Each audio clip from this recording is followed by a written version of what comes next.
Switzerland. 1975. In the foothills of the Swiss Alps, near the town of Hinwil, a UFO descends out of the sky and softly lands without a sound. Shortly thereafter, a female pilot exits the ship and walks over to a man who appears to be waiting for her. Where was she from, and what did she have to say?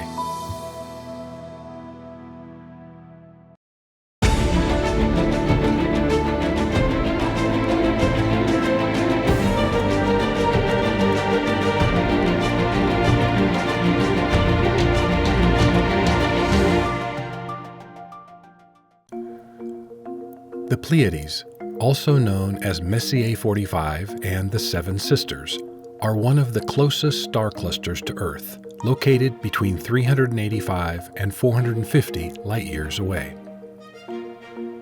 The Pleiades are located in the Taurus constellation and have been well known across many cultures since ancient times. They are widely regarded as the best-known star clusters due to their striking appearance in the night sky when viewed by the naked eye. Although referred to as the Seven Sisters, the cluster actually contains thousands of stars. The majority of stars in the Pleiades are B-type blue stars, which are very bright and extremely hot when compared to our Sun. The blue Pleiades stars emit most of their energy in the invisible, ultraviolet part of the spectrum. In the case of Alcyone, it is 10 times larger, twice as hot, and produces 2,000 times more ultraviolet radiation than our Sun. Because of these extreme conditions, no forms of life exist in the Pleiades star cluster. There are no plants, animals, human beings, or even spirit forms on the planets in the Pleiades. The system is too young, too hot, and is therefore a completely inhospitable and uninhabitable region of our galaxy. So, if life doesn't exist in the Pleiades, then who has Billy Meier been in contact with? Since his youth, Billy has been in contact with extraterrestrial humans that come from a star system called Plejaren, which is located an additional 80 light-years beyond the Pleiades we see in our night sky. Moreover, the Plieren star system exists in a different dimension or space-time configuration than the one we live in. Our universe, all of the stars and planets and everything in universal space, exists in a single dimension, or what could also be called a space-time configuration. Along with our dimension, there exist 6 other dimensions, all with their own stars, planets, galaxies, and universal space. All 7 of these dimensions exist in the exact same physical space, but are separated into different dimensions or space-time configurations. The Pleiadian star system and its inhabitants live in one of these other dimensions, not in the one we live in. The Pleiaren developed an advanced technical device that allows them to travel between their dimension and ours in order to visit the Earth. This dimension portal is located about 80 light-years beyond the Pleiades we see in our night sky.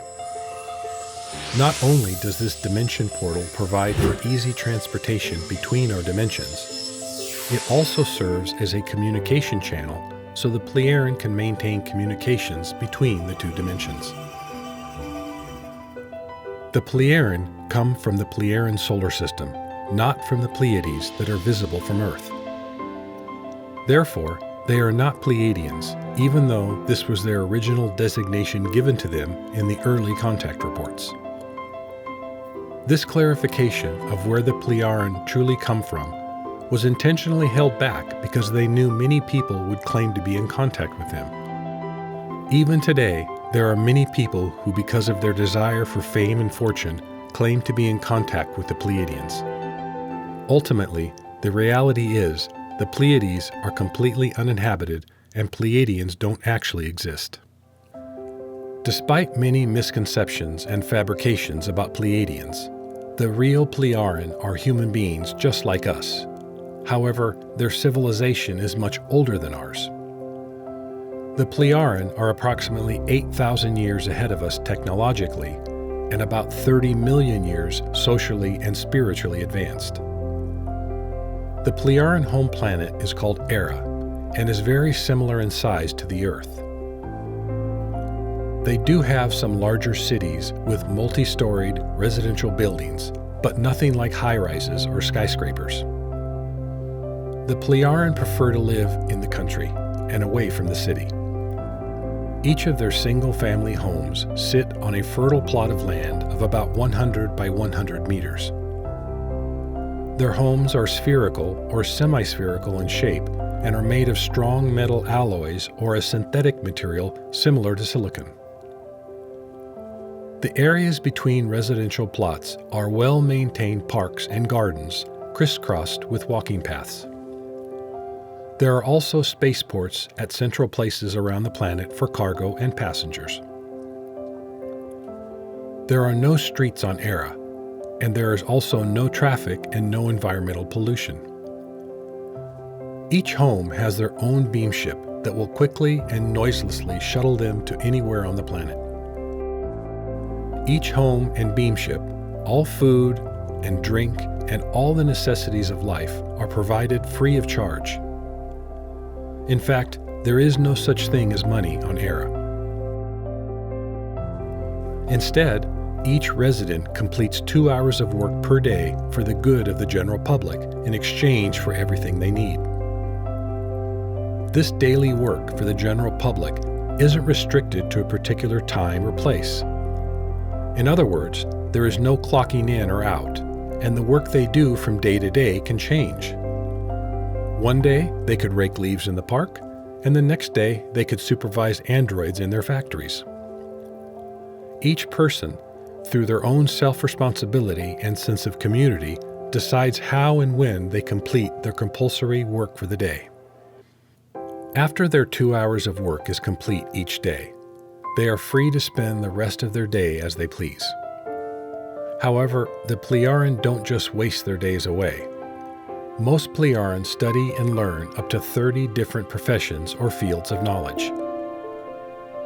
For the entire planet of Era, only one single government exists.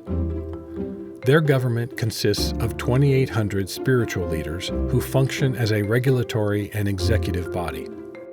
These spiritual leaders accept and then disseminate advice from the High Council, which consists of half spiritual, half material beings. The High Council only provides advice and never issues commands. It's always left up to each individual person on whether to follow the advice or not. However, as a rule, each individual Plejaren follows the advice of the High Council because they understand the value of their guidance. The main food of the Plejaren are fruits, vegetables, and meats because they're omnivores just as we are. Many of their daily fruits and vegetables are grown at home in their gardens. As for their meat, they don't slaughter a single animal. The Plejaren have developed methods to grow meat from cell cultures through an accelerated process. In this way, no animals are slaughtered on their planet. The language of the Plejaren is called Sarat and is the uniform language for their whole planet.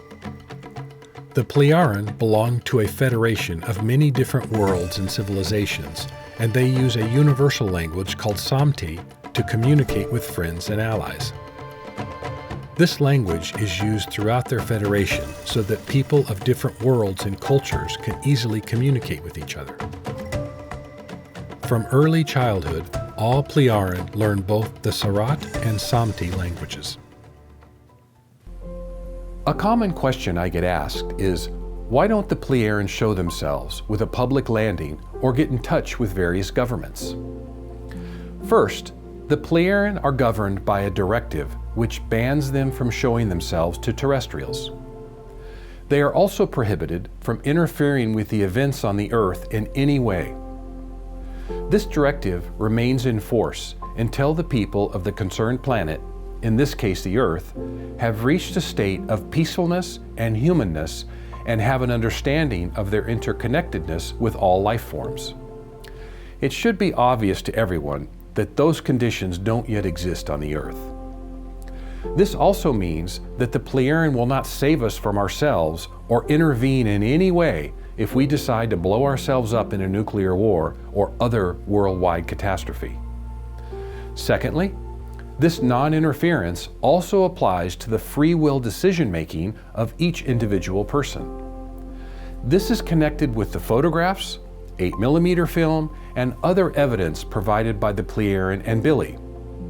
This evidence was designed and specifically tailored in a way that it would not and could not be accepted as 100% true.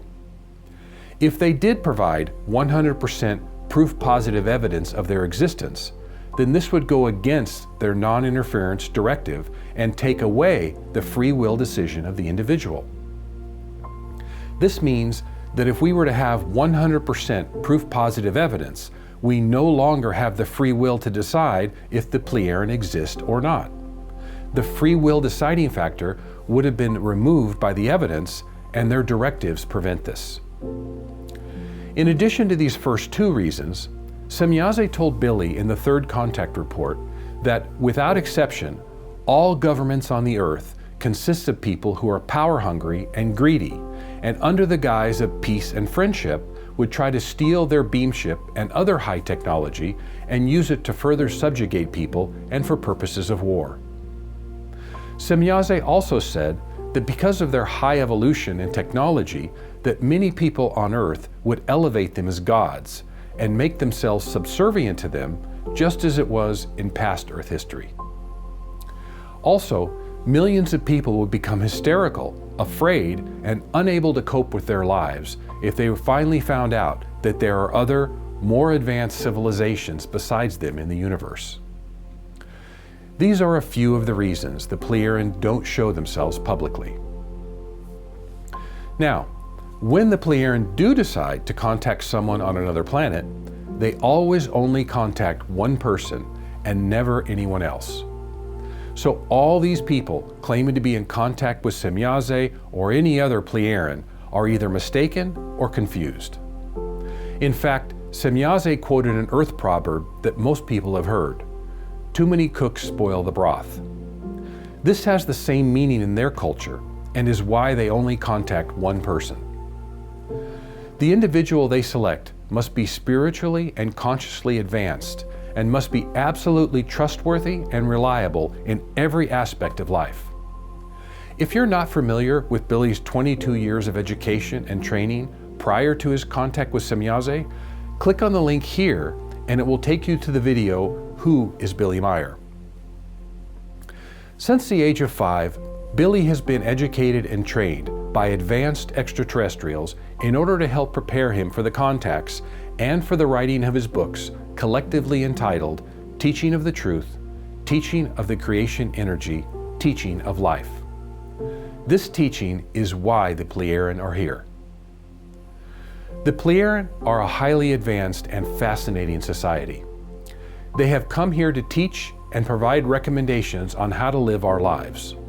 Although we can't see and meet with them, through Billy's writings, their knowledge, wisdom, and recommendations that have been delivered to the Earth are undeniable. Thank you for joining me on this second video in our introductory series on Billy Meier. Keep an eye out for our third introductory video next month, which will be about what are their goals. Thank you for being a subscriber to the Billy Meier Books YouTube channel, and we'll see you in the next video.